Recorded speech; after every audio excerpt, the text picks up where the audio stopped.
tardes, bienvenidos a Distintos Parecidos. Estamos nuevamente en la pantalla de Señalú, el canal de la Universidad Nacional de Cuyo. Les damos las buenas tardes. Buenas tardes, Caro. Buenas tardes, Fer, y por supuesto contarles que hoy en este día jueves vamos a tratar un tema que llega a la agenda de lo que tiene que ver con la política internacional. Exactamente, una de las mayores crisis humanitarias de los últimos tiempos, uno de los mayores éxodos humanitarios que se están dando en la historia reciente. Tiene que ver con el conflicto en Siria, el conflicto territorial, el conflicto político y el conflicto humanitario, obviamente, que esto no nos excede a nosotros en términos de, bueno, como países receptivos, ¿sí?, de aquellos refugiados que están saliendo de esos territorios que están en conflicto de guerra. Bueno, ¿qué está pasando con los refugiados? ¿Qué está ofreciendo Argentina? ¿Qué está pasando justamente en este momento en niveles de conflicto? ¿Cuáles son los intereses? ¿Qué movimientos se están haciendo en relación a las políticas de los distintos países involucrados en el conflicto? Todo eso vamos a intentar ver hoy en Distintos Parecidos.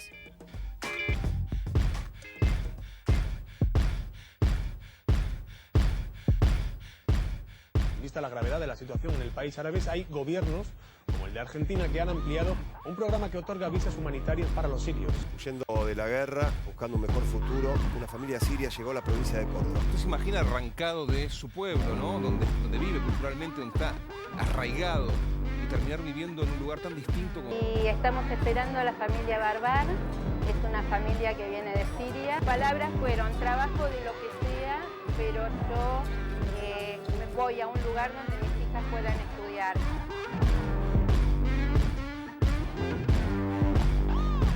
Salí obligado por mi mamá y mi papá. Si la gente allá quieren que sus hijos vayan del país porque es muy peligroso. Terminé viajando porque no quedó otra, o sea. ¿Qué te gusta de Argentina? La comida, la gente, cómo ayudan a la gente. Nos sentimos bien, ¿no? O sea, más seguros, mucho más seguros que antes. Una decisión totalmente de ellos. La escuela obviamente comentó de qué trataba la promesa de la bandera y ellos obviamente con mucha alegría quisieron hacerlo porque es la bandera del país que hoy les dio la salida que ellos necesitaban para tener una vida digna. Este es el tiempo que tenemos que hacer algo para nuestro futuro y allá no podemos. Acá vamos a poder.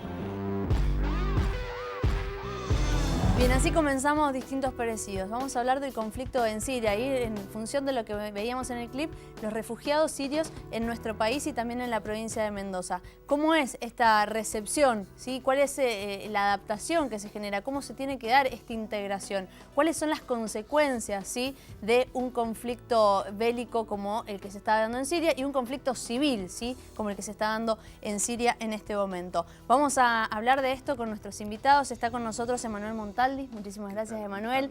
Nuevamente presente, el analista internacional. Bueno, para poder entender también qué está pasando en este momento en relación al conflicto. Muchas gracias, Emanuel. No, por favor. Y también está con nosotros Nahuel Carrasco. Muchísimas gracias, Nahuel.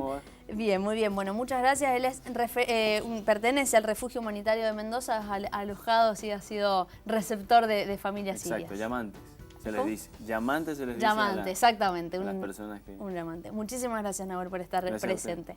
Bueno, este conflicto viene desde el 2011, ¿sí? Desde el momento histórico llamado Primavera Árabe. Bueno, eso ha seguido y tiene muchas consecuencias. Sí, lo decíamos, una guerra civil que también se ha dado en relación justamente a intereses que tienen que ver más allá con el conflicto interno que se da en el país sirio, sino que esto ya excede y hasta hace muy poco tiempo, bueno, tuvimos nosotros no tuvimos, ¿no?, pero el programa que hicimos aquí en Distintos Parecidos se dio en relación a un ataque supuestamente de armas químicas, ¿sí? En esto, en función de este llamado, ¿sí?, o este hecho, en función del gobierno sirio, de este ataque de armas químicas, Estados Unidos junto a Francia y Reino Unido atacó, también bombardeó el lugar. Bueno, eso trajo todo un conflicto internacional, ¿sí?, los organismos internacionales también allí. Vamos a ver cuáles son las consecuencias de este conflicto. Así es, Fer. Bueno, vamos a presentar la placa del día de hoy porque según el Observatorio Sirio para las Naciones, para los Derechos Humanos, informó que más de 360.000 personas han muerto entre el 15 de marzo del 2011 y el 13 de septiembre de 2018. Entre ellos, 20.000 niños y 13.000 mujeres. mujeres. También murieron más de 124.000 miembros de las fuerzas pro régimen. Entre ellos hay 64.000 soldados del ejército sirio y se suma la muerte de 64.000 yaditas y extremistas islamitas. Así que reiteramos este dato que da el Observatorio Sirio para los Derechos Humanos. Se trata de 360.000 personas muertas en este conflicto.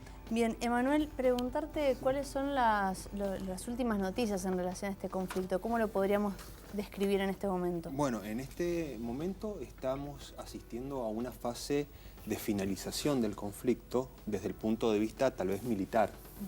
No así desde las cuestiones políticas y ni mucho menos de una pacificación y posterior reconstrucción. Esas son tareas que se tendrá que dar el pueblo sirio y el Estado sirio una vez que finalice la contienda. Pero lo cierto es que en estos momentos estamos asistiendo a los preparativos por parte del régimen de Bashar el-Assad de reconquista de la que sería la última provincia que está bajo control rebelde, la provincia de Idlib.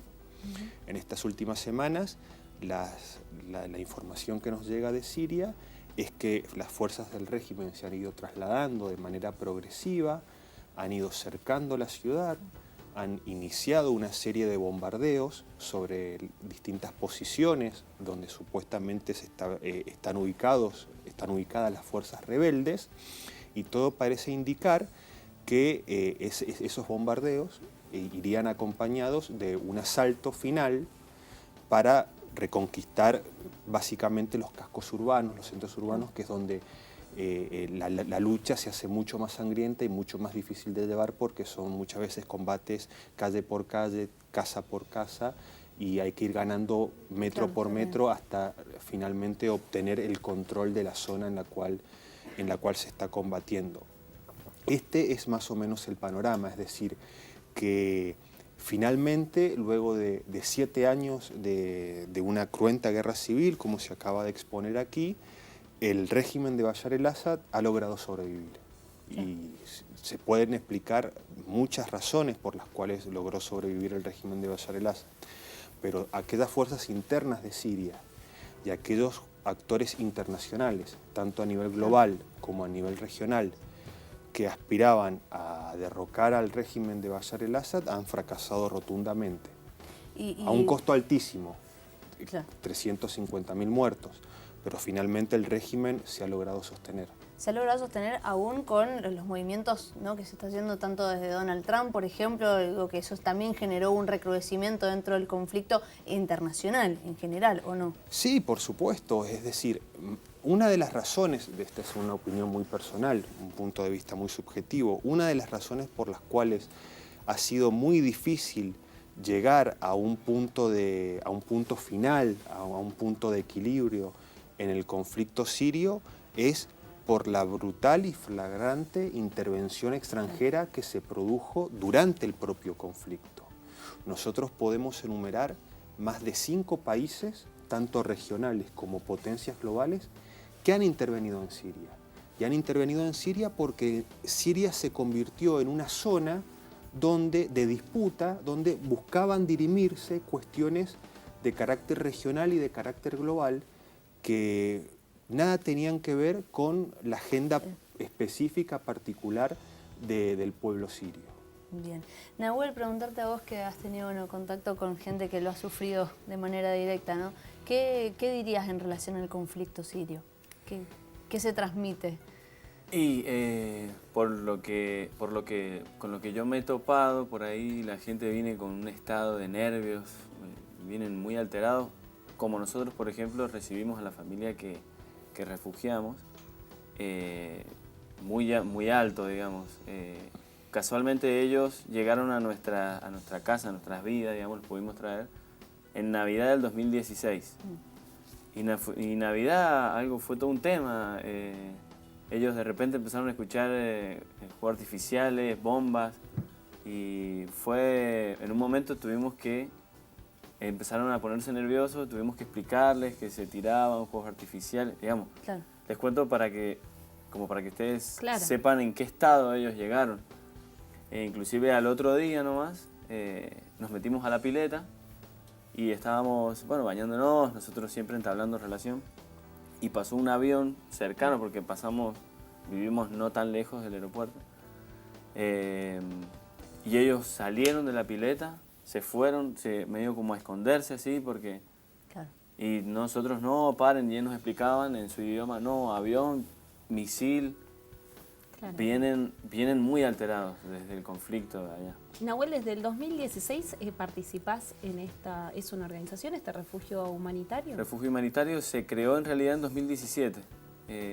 2016, a través de UFA, que es la Unión Frutícola Argentina, no tiene nada que ver, pero ahí es donde, con una noticia muy fuerte que fue la del niño que se ahogó, que llegó a la orilla del mar, no sé si recuerdan. Sí. A partir de esa noticia dijimos entre los colegas hay que hacer algo, y Mariano Winográn, que es de Buenos Aires, tenía contacto con el cónsul de Argentina en Siria, digamos. Y él nos contactó con el padre David Fernández, que es un cura tucumano, y él estaba refugiando familias cristianas. Así que bueno, en contacto con él empezó a mandarnos familias, por así decirlo, a decir necesitamos ayuda. Hubo que hacer una larga cantidad de papeles, digamos, burocráticos, sí. Muy difícil fue traerlos. Hubo que hacer muchos eventos para juntar fondos, porque a ellos había que sacarlos de Alepo. Había que llevarlos de Alepo hacia Beirut, y de ahí tenían que tomar un avión hasta Europa y de Europa hacia aquí, ¿no? Pero era más costoso sacarlos de Alepo, porque era muy difícil, estaban todos los controles tomados, era muy difícil poderlos sacarlos de ahí. Hubo que hacer muchos eventos para recaudar fondos, todo en dólares, para poder sacar a las familias de Alepo, que era como decir ciudad, por así decirlo, ciudad de Mendoza, y pasarlos a Beirut, que era como decir Chile. Bien, después nos vamos a meter en esto de lo que tiene que ver con los países receptores, ¿no? Pero quería consultarte un poco en función de los que nos hablaba recién Emanuel, ¿no? De transmitir este conflicto, tratar de entenderlo, ¿sí? Entender cuáles son esos factores. Preguntarte a vos si algún momento tuviste la oportunidad de charlar con ellos y que ellos te contaran de qué se trataba ese conflicto, ¿no? O cómo lo entendían ellos. Lo que pasa es que nosotros nos comunicábamos con ellos, que son menores, digamos. Ellos veían ciertas cosas del conflicto, no sé si veían todo. Pero corrían un peligro constante. Inclusive a ellos les bombardearon la casa, justamente por eso llegaron a la iglesia. Así que todo el concepto que ellos tengan de la guerra tiene que haber sido bastante negativo, digamos. Así que... No, era para tratar de entender, sí.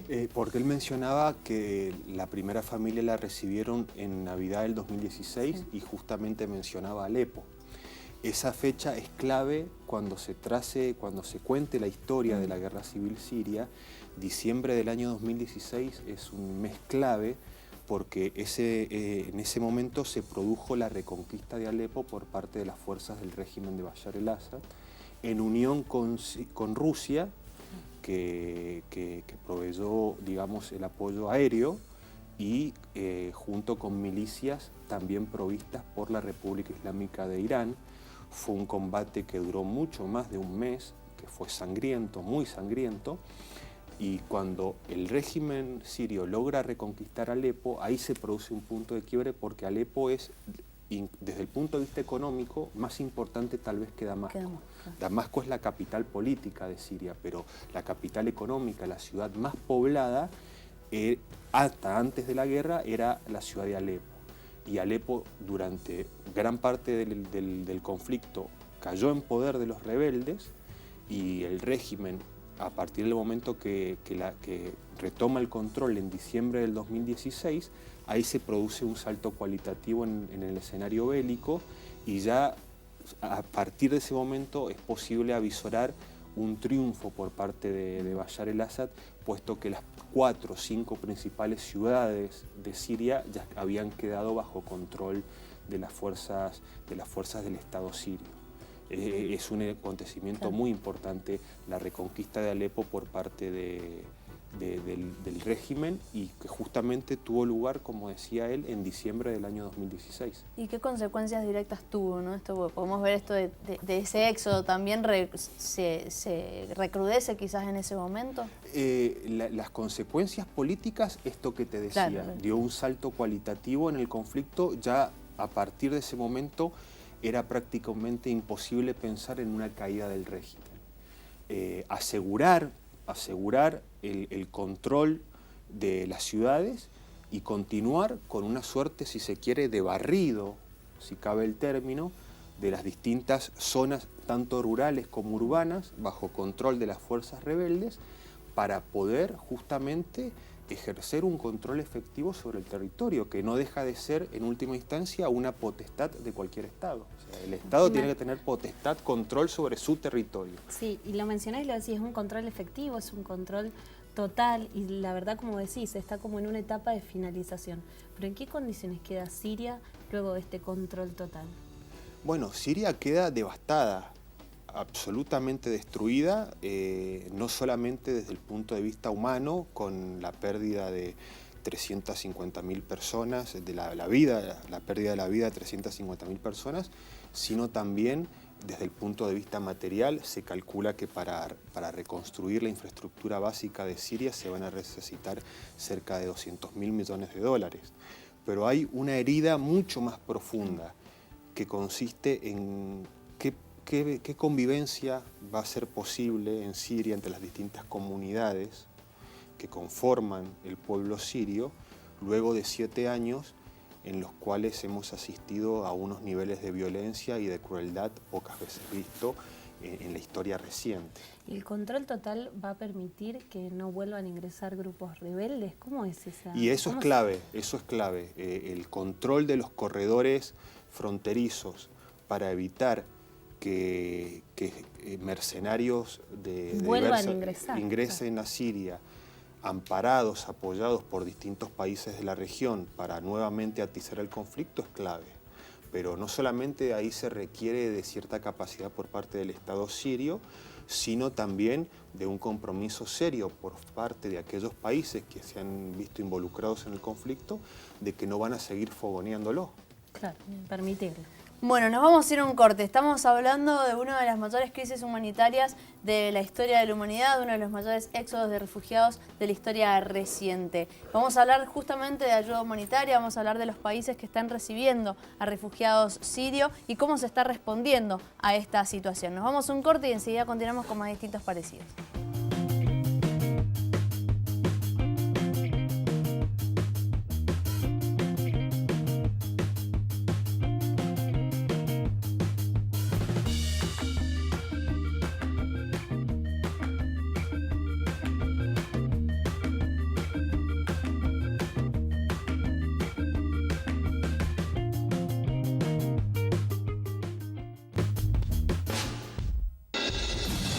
Siria vive desde marzo de 2011 un conflicto armado en el que las tropas gubernamentales se enfrentan a facciones armadas de la oposición y grupos terroristas, entre ellos ISIS, autodenominado Estado Islámico, y el Frente Al-Nusra.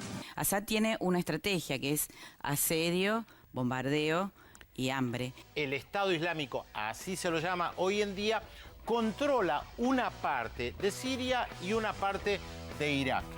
Controla la ciudad de Raqqa, de más de 200.000 habitantes, y también la ciudad de Mosul, en el norte de Irak, donde todavía hay fuertes combates. El presidente de Rusia, Vladimir Putin, intercambió con sus homólogos de Turquía e Irán con el objetivo de llegar al menos a evaluar la situación en Siria, sobre todo estas provocaciones de un ataque químico que se pretende significar en la provincia siria de Idlib. El 7 de abril, al menos 70 personas, incluyendo numerosos niños, murieron en la ciudad de Siria de Douma, al noreste de Damasco, en un episodio con evidencias de haber sido un ataque con armas químicas por el cual Estados Unidos y sus aliados europeos acusaron a las fuerzas de Bashar al-Assad. Si al-Assad tiene todo bajo control en este momento, ¿por qué estaría gaseando a su propia gente? Esa es la pregunta. Al mismo tiempo, ¿por qué otros irían a gasear población civil? ¿Existió o no existió el episodio? Sin importar el resultado, quien asuma el poder en Siria heredará un país en ruinas, una economía destruida una población dividida y el reto de cumplir las promesas de la primavera árabe.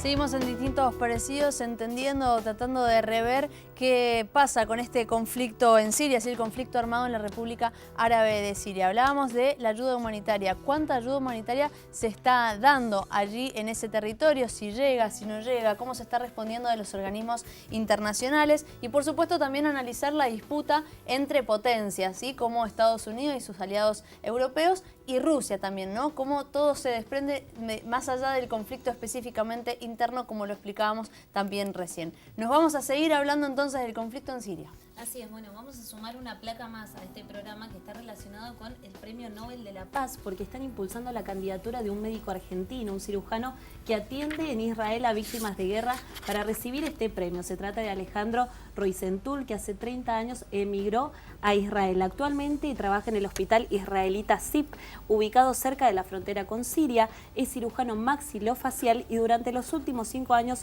Roizentul atendió a más de 4.000 sirios, de los cuales aproximadamente un 17% son niños, y se trata, como bien él dice y se presenta, porque es una noticia de hace muy pocos días, se trata de una cuestión humanitaria. En Siria, sumamos este dato, no hay hospitales y más de 15.000 médicos dejaron ese país desde que comenzó la guerra civil. Así que lo sumamos a lo que tiene que ver con este tópico que mencionaste muy bien acerca de lo humanitario. Bien, te sumo a esos datos que estabas dando vos, Caro, bueno, algunos números en relación a los desplazados, ¿sí? De Siria. Más de 6 millones de personas están desplazadas dentro de Siria, casi 6 millones de esas viven como refugiados en los países vecinos, y muchos ya han tenido que huir hasta más de 7 veces de los lugares. Excluidos y olvidados, en 2017 más de 360 niños resultaron heridos y a muchos de ellos se les causó una discapacidad. Más de 3 millones de niños dentro de Siria están expuestos a artefactos explosivos, ¿sí?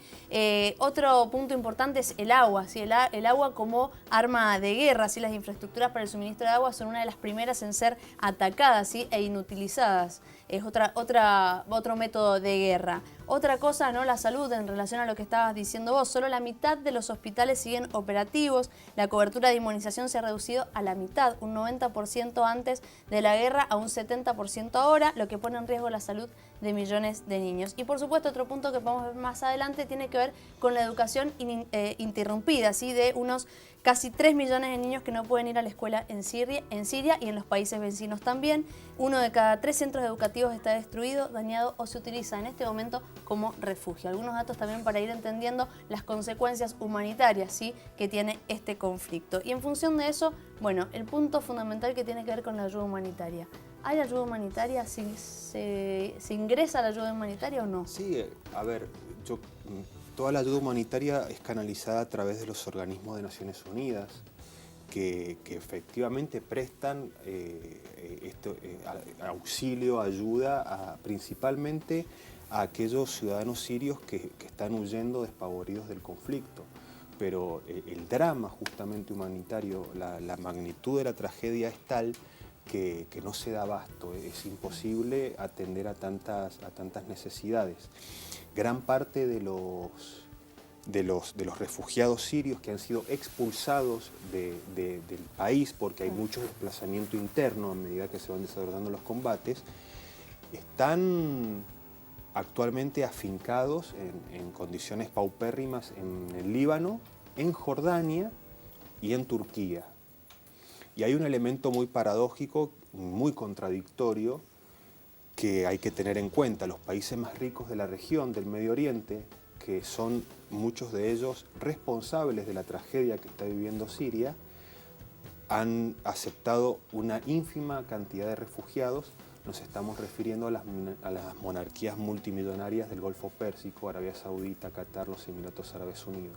O sea, esos países que son los más ricos no solamente de la región, sino, me atrevería a decir, tal vez los más ricos del orden internacional, que están haciendo valer sus intereses políticos y económicos en el conflicto sirio, que son corresponsables de la tragedia que se está viviendo, no aceptan recibir a los refugiados que el propio conflicto genera. Y esos refugiados, como decíamos, tienen que establecerse en Jordania, en el Líbano, en Turquía, y muchos de ellos son los que son víctimas de todo tipo de violencia, del tráfico de personas, tráfico de órganos, y que los que han intentado también ingresar a las fronteras europeas, al territorio europeo, desencadenando fenómenos políticos conexos que están vinculados con la xenofobia, con la islamofobia, con el desprecio a los inmigrantes, a los refugiados. Es decir, esto para poder entenderlo hay que abordarlo desde una mirada muy amplia y tener en cuenta muchas variables. Lo cierto es que, yendo al principio de tu pregunta, toda ayuda humanitaria ha sido canalizada a través de Naciones Unidas, pero no alcanza. Y la respuesta de los países en general, como por ejemplo Argentina, que desde el 2014 generó el programa Siria, podría decirse, así se lo conoce. ¿Esa respuesta llegó tarde, por ejemplo? Pongo de ejemplo a nuestro país, pero en general, la respuesta de los países, ¿llegó tarde quizás? Puede ser que haya llegado tarde, pero yo creo que nunca debió ocurrir, más que preguntarnos si la ayuda humanitaria llegó tarde o temprano, a tiempo, a los más necesitados productos del conflicto. La tragedia que ha vivido el pueblo sirio en estos últimos 7 años nunca debió ocurrir. Debió haber sido canalizado el fenómeno político, el proceso político de revuelta que se inicia el 15 de marzo del 2011 por otros medios, y de ninguna forma llegar a la destrucción de un país que hasta el momento del estallido del conflicto era uno de los países, relativamente hablando, por supuesto, de la región, que tenía uno de los niveles de vida más elevados y un estándar de vida medianamente aceptable si lo comparamos con otros países de la zona. Bien, vamos a hablar en comunicación telefónica con Mustafa Saada, cónsul honorario de Siria en la provincia de Mendoza. Mustafa, buenas tardes. Fernando Oviedo lo saluda. ¿Qué tal, Fernanda? Buenas tardes para usted, para las personas que están en su estudio y para la audiencia, por supuesto. Bueno, muchísimas gracias por la comunicación. Y Mustafa, preguntarle, bueno, ¿cuál es la situación de los refugiados de Siria en Mendoza? Si nos puede dar algunos números, ¿cómo ha sido todo este proceso? Nosotros, contacto con los refugiados, hemos tenido poco contacto, porque generalmente la mayoría de los que han llegado, que no son muchos, comparándolos con otras ciudades del interior del país, sobre todo con Buenos Aires, no son muchos, no se han acercado al consulado. Solamente los que se han acercado al consulado ha sido por cuestiones netamente de papelería para certificar determinadas títulos universitarios, certificarlos, casos de esa naturaleza, y otros que han regresado a Siria, porque para conocimiento de ustedes el Estado sirio les paga el pasaje a los refugiados que se quieran volver. Entonces, obviamente con la obligación de que el refugiado, cuando esté en Siria, devuelva el valor del ticket de avión del regreso. Esto todo lo hace la embajada en Buenos Aires, todo ese trámite. Pero no son muchos los que nosotros hemos contactado, no es mucha gente, ¿no? Mustafa, Carolina lo saluda. No lo escucho bien. Sí, Mustafa, ¿y me escucha? Sí.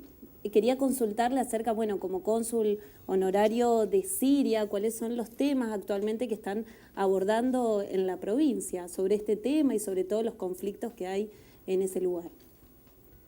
Nosotros siempre nos hemos dedicado a atender a la población, a la comunidad siria, que es la obligación de un cónsul, atender sus necesidades, atender en la medida de lo posible, ayudarlos en todo lo que está a nuestro alcance y obviamente lo que nos permite la embajada. Nosotros no tenemos una afluencia como teníamos en otra época, debido al tema de la guerra, justamente, una afluencia de visado como teníamos años antes del inicio de este conflicto. Hoy día son muy pocas personas las que viajan muy puntuales por determinados temas, pero ya estos últimos 6 meses se empezó un poco a la rigidez que había, perdió ya esa naturaleza y como que ya hay mayor cantidad de gente que está yendo. Ahora salió de acá, gente de acá y bueno, del resto del país, a la famosa Feria Internacional de Damasco, y que se está realizando ahora en el mes de septiembre, y ha viajado mucha gente, sobre todo de la Cámara de Comercio Árabe Argentina, ¿no? Bien. Mustafa, para aclarar también un tema, una nota que de los medios salió hace no mucho tiempo que tiene que ver con las adopciones internacionales, que habían aumentado las consultas, ¿sí?, de personas interesadas por adoptar a niños y niñas sirias. Ese tema hay que olvidarlo definitivamente. A nosotros hemos recibido, le diría, cientos de llamados respecto al tema de adopción de niños.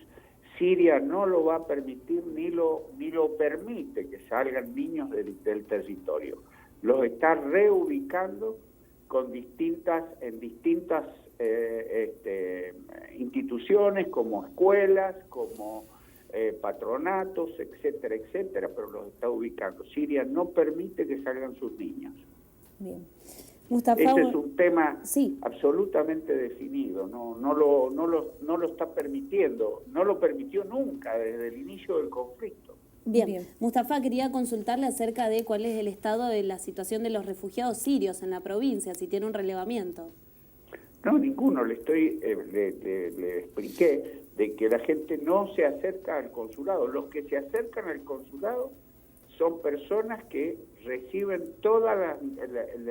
normalmente todo lo que solicitan, se lo evacuamos con toda inclusive ayuda económica para determinado tipo de circunstancias y situaciones. Claro, bueno, entonces serían situaciones administrativas. Bien, Mustafa, muchísimas gracias por la comunicación. No, al contrario, mucho gusto. Hasta luego. Bueno, en relación a lo de la pregunta por las adopciones para niños y niñas sirias, quería hacer también la aclaración, ¿no? Porque en las páginas justamente también de la Dirección Nacional de Migraciones hay un aviso importante en relación a esto porque han habido consultas en relación a las adopciones. Bueno, Argentina no ha modificado su marco regulatorio para adopciones internacionales en relación justamente a este conflicto excepcional, podría decirse, sí, que no se haya hecho un programa excepcional en relación a las adopciones justamente por razones humanitarias. Y también el Alto Comisionado de Naciones Unidas para los Refugiados justamente no alienta que se dé justamente esta adopción internacional de niños y niñas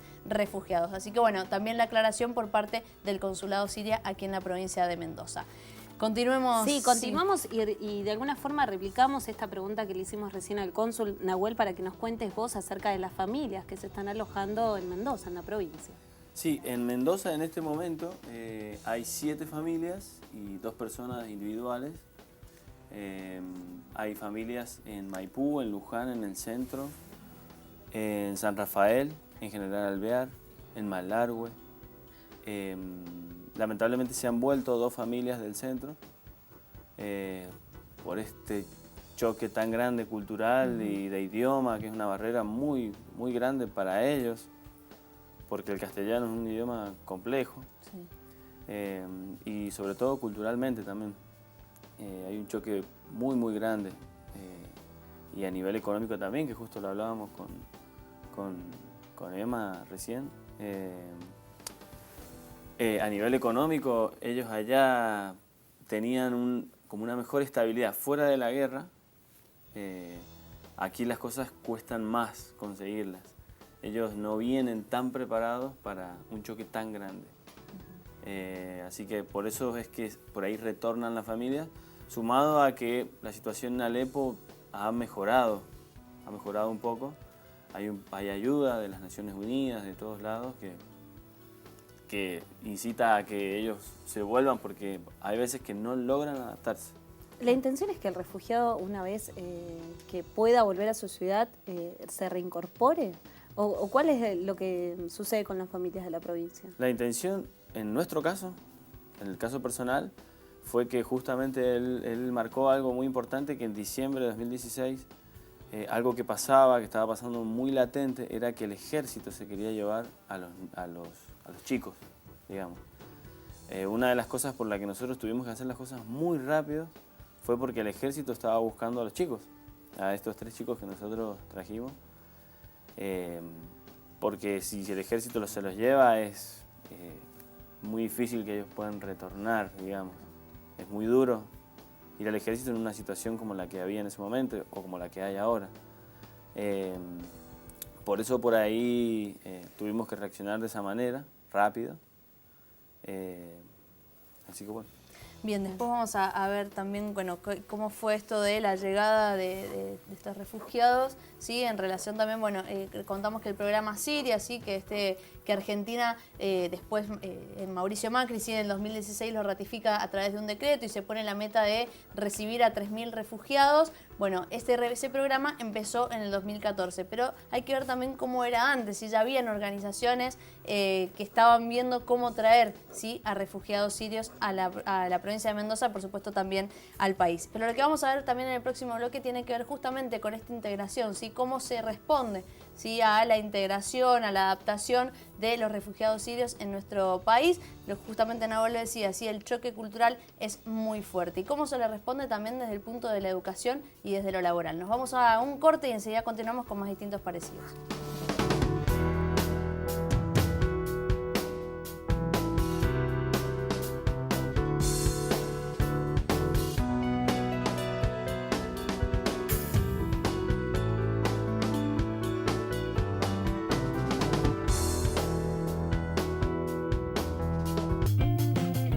Seguimos hablando en distintos parecidos acerca del conflicto en Siria, ¿sí? Hablamos de una de las mayores crisis humanitarias de la historia. Y en función de esto también, una de las mayores éxodos, ¿sí? De refugiados en la historia reciente, que esto por supuesto tiene muchas consecuencias y recién lo podíamos hablar y decir, bueno, esto vamos a entender quizás la dimensión de lo que tiene dentro de algunos años cuando empecemos a hablar del conflicto. Nos vamos a ir a una llamada telefónica, está con nosotros Pablo Narváez, delegado de Migraciones en la provincia de Mendoza. Pablo, buenas tardes, Fernando Oviedo te saluda.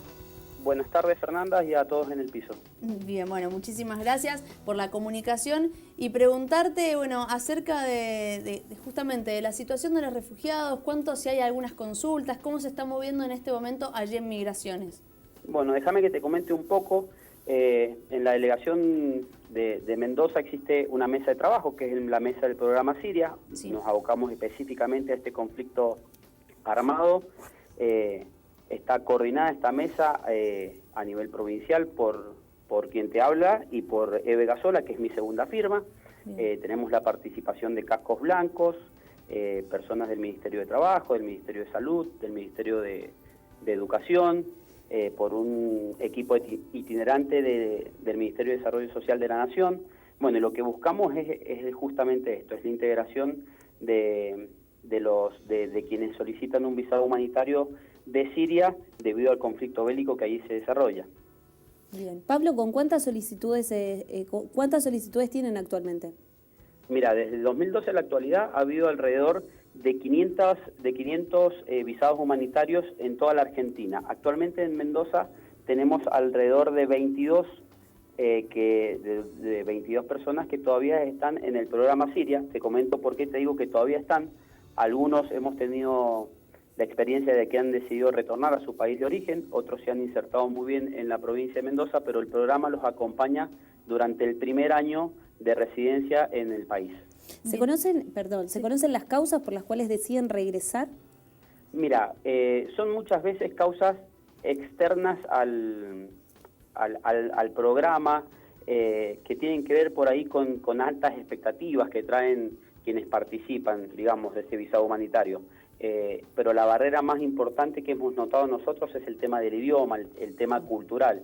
Si bien sus necesidades básicas están cubiertas, tengamos en cuenta que ellos una vez que ingresan a la Argentina cuentan con todos los derechos civiles, sociales, relativos a la educación, al trabajo, a la salud que cualquier argentino nativo puede tener. La barrera del idioma y estas cuestiones culturales por ahí son insuperables para algunos para algunos de ellos. Pablo, en relación al programa, preguntarte sobre la contención y el acompañamiento que se les brinda a los refugiados, que si nos podrías explicar un poco. Mira, como te digo, la Mesa Siria los acompaña del programa Siria. En todas las provincias existe una, coordinada por una mesa a nivel nacional, y los acompaña desde el primer momento que arriban a la Argentina. El programa funciona de la siguiente forma. Existe un llamante, que es quien se ofrece a cubrir las necesidades básicas de las personas sirias, en cuanto a comida, en cuanto a alojamiento, en cuanto a darles una ayuda en lo relativo al trabajo, y bueno, y desde la mesa hacemos también un acompañamiento más externo, y hacemos también todo lo posible para su inserción, desde la enseñanza del idioma español hasta buscarle trabajo, hacerle una asistencia, entre comillas, social en lo referente a la educación, que puedan ir a las escuelas, que puedan ir a los centros de salud, ser atendidos en los hospitales, como te decía, como cualquier ciudadano argentino. Bien, justamente en relación a la salud, sí es uno de los puntos quizás en cuanto a esta respuesta humanitaria en Siria, uno de los puntos más carentes, si se quiere, en general, ¿no? A nivel global. Y Mendoza, ¿cómo se puede adaptar, ¿no? Justamente para poder brindar la educación? Mira, en estos momentos tenemos algo muy novedoso, porque bueno, el programa ha sido algo que ha ido mutando del 2012 a la actualidad. Estamos con, por ejemplo, cursos online de español. Son personas que hablan, o sea, vos tenés en cuenta que en Argentina no hay muchas personas que hablen sirio y español al mismo tiempo. Entonces, pero hemos podido conseguir y hemos podido hacer un programa vía internet, de los cuales los usuarios lo pueden hacer y tomar clases diarias para aprender el idioma y bueno, y sortear esa gran barrera inicial que se les presenta. Y bueno, y de ahí eso les permite, como te digo, acceder a todos los, por digamos, de forma directa, a todos los beneficios que le puede dar la Argentina. Generalmente son acompañados o bien por algún representante, algún integrante de la mesa, o por el llamante o requirente, que es quien los invita a venir a Argentina. Pablo, consultarte, ¿cuántos llamantes se han ofrecido en Argentina? Mira, en Argentina tenemos alrededor de 100 llamantes. Bien. Que han recibido efectivamente a familias sirias. Tenemos casos, en la generalidad son familias enteras que se vienen, que son por ahí numerosas, de 4 a 7 miembros, de distintas edades, con distintas profesiones, y bueno, y cada caso tiene sus particularidades propias, obviamente. Bien. Pablo, te saco un poquito del tema en relación a Siria, hago un paréntesis y te pregunto por otro fenómeno que a nivel latinoamericano también está generando bastantes consecuencias y tiene que ver con el éxodo de nuestros hermanos venezolanos y la llegada a nuestros países, a Chile fundamentalmente, pero también en Argentina no queda exenta. ¿Qué consultas o cómo se está tratando eso desde Migraciones? Mira, en Migraciones, si bien no es un programa de visado humanitario lo que se ha decidido hacer, sí se ha decidido desde sede central flexibilizar un poco los requerimientos en lo que se respecta a la documentación que se les exige, para residir en el país. Tienen muchos problemas con la consecución de estos documentos, del certificado de buena conducta o nuestro equivalente en Venezuela, con sus apostillados, y bueno, entonces nosotros le damos un tiempo perentorio para que lo presenten, y bueno, y si después no lo pueden conseguir, que en la generalidad de los casos pasa, interviene nuestro equipo jurídico y se hacen distintas salvedades, distintas averiguaciones para constatar que esté todo como corresponde y bueno, y poder darle la residencia efectiva. El destino principal que buscan nuestros hermanos venezolanos obviamente es Buenos Aires, y de ahí derrama hacia todo el interior del país, pero bueno, Mendoza ha sido mirada con muy buenos ojos y hoy día tenemos un número muy considerable de trámites con ciudadanos venezolanos. Bien. Pablo, te agradecemos muchísimo la comunicación con Distintos Parecidos. No, muchísimas gracias a ustedes. Saludos. Hasta luego. Bueno, Pablo Narváez, entonces, delegado de Migraciones en la provincia de Mendoza, que nos hablaba también en relación a este conflicto, las respuestas que se le está dando. Y en relación a lo que decías vos, Nahuel, esto de, bueno, la integración, sí, la inserción cultural, ¿qué crees que se puede seguir haciendo en relación a esto? La idea, en un principio, es que ellos puedan instalarse aquí para siempre. Ellos están con el anhelo de que la guerra termine, y con el anhelo de volver por dentro, se nota que eso los pecha, fuera de todas las trabas que tienen aquí, porque aquí, bueno, una de las cosas que justamente comentaba. El tema del idioma, para conseguir trabajo, para el estudio, para muchas cosas, son muchas trabas, así que la idea es ir. Nosotros le hemos conseguido profesores de idioma. Como él dice, es dificilísimo conseguir a alguien que hable español y sirio también. Así que bueno, ayudándolos todo el tiempo. Ellos en este momento están en una casa particular. Los dos más grandes tienen trabajo. Casualmente, me corrijo, esta semana el más grande se quedó sin trabajo, así que estamos en la búsqueda. Siempre se recibe mucha ayuda, pero es difícil para ellos también poder encajar, porque claro, ellos van a un trabajo, así sea lo que sea, un trabajo de jardinería, por ejemplo, y no hablan con nadie. Sí, ¿no? Tratar de lograr la autosuficiencia. Ellos, los dos más grandes, sí tratan de sociabilizar todo el tiempo. Nosotros siempre lo primero que le enseñamos fue fútbol, tango, cosas de aquí de Argentina, pero y ellos ponen un poco de empeño, pero cuesta muchísimo. Y también sumado a que ellos vienen con unas expectativas muy grandes aquí. Y acá se chocan con otra realidad, a nivel económico sobre todo. Emma, sí. No, yo quería mencionar simplemente, Nahuel mencionó que era urgente evacuar a esa familia de la ciudad de Alepo en diciembre del 2016 porque corrían el riesgo de ser reclutados por el ejército. El ejército sirio en los combates ha perdido cerca de 100.000 efectivos, como vos mencionaste al principio en una placa. Y una de las grandes dificultades que ha tenido el régimen es poder suplir esos efectivos que se han perdido o por deserciones o porque han caído en combate. Y es difícil suplirlos justamente por el éxodo masivo de población. Y en ese punto resultó clave, tal vez desde una mirada más desde el punto de vista político-militar, el apoyo iraní. Cuando se habla de Rusia con el apoyo militar, principalmente aéreo. Pero Irán, que es un aliado del régimen de Bashar el-Assad, en estos combates, en esta guerra civil, a partir de que ésta se agudiza, intervino masivamente en territorio sirio, en auxilio del presidente sirio, y se calcula que prestó a través también de su capacidad de reclutamiento en la región cerca de 60.000, 70.000 combatientes. Y esos combatientes son los que en parte han podido suplir la carencia de 100.000 efectivos militares que fueron los que el régimen perdió en los combates. Entonces, un pequeño detalle que permitía enlazar con lo que decía Nahuel recién, de que ahí el reclutamiento es forzoso. Claro. Es decir, están en una situación límite y las cuestiones de carácter humanitario muchas veces son dejadas de lado o terminan siendo secundarias frente a las necesidades que impone un conflicto de la magnitud que se está viviendo en Siria, que es un conflicto civil, que por lo general los conflictos civiles, lo que muestra la historia reciente, tienden a ser mucho más sangrientos, mucho más crueles que las guerras clásicas que llevan adelante entre sí los estados.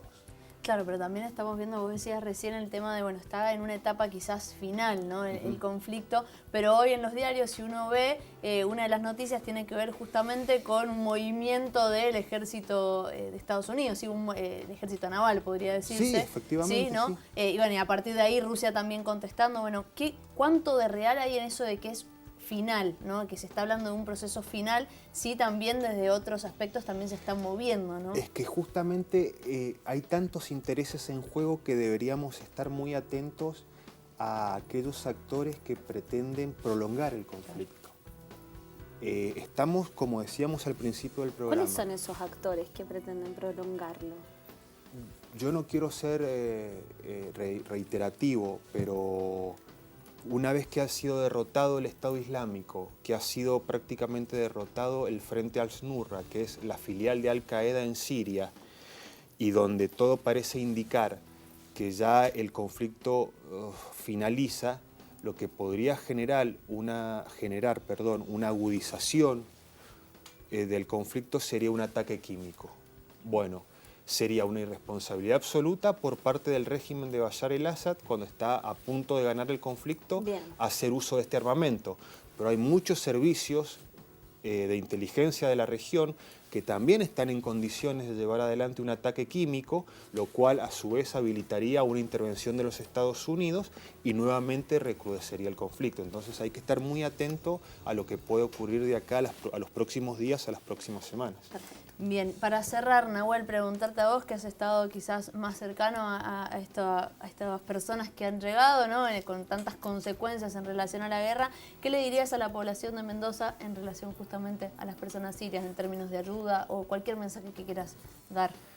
Bueno, siempre está abierto Ser Llamante para poder traer familias, porque todavía hay muchas familias que quieren despegarse de todo allá.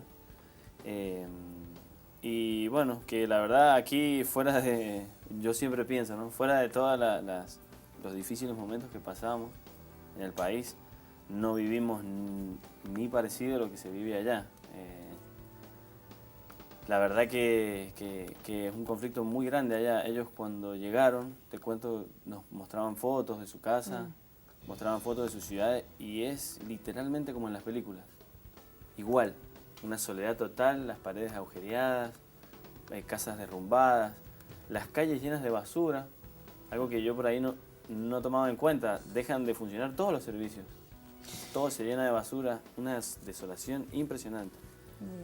Bueno. Así que bueno. Ese mensaje, ¿no? para tomar real dimensión de lo que está sucediendo. Muchísimas gracias, Nahuel, por haber estado presente. Muchas gracias, Emanuel, gracias a ustedes por haber estado aquí. Caro, nos vamos. Nos vamos y bueno, nos encontramos mañana otra vez en un nuevo Distintos Parecidos. Por supuesto, y bueno, quizás el programa de hoy para eso, para tomar real dimensión de lo que ocurre, quizás a muchos kilómetros de distancia de aquí, pero que tiene consecuencias directas sobre todos. Una de las mayores crisis humanitarias, lo vuelvo a repetir. Nos vamos, nos reencontramos mañana y ustedes se pueden quedar con Universidad Noticias a partir de las 21 horas para informarse de lo que pasa en el país, en la provincia y en el mundo. Nos encontramos mañana. Chau, chau.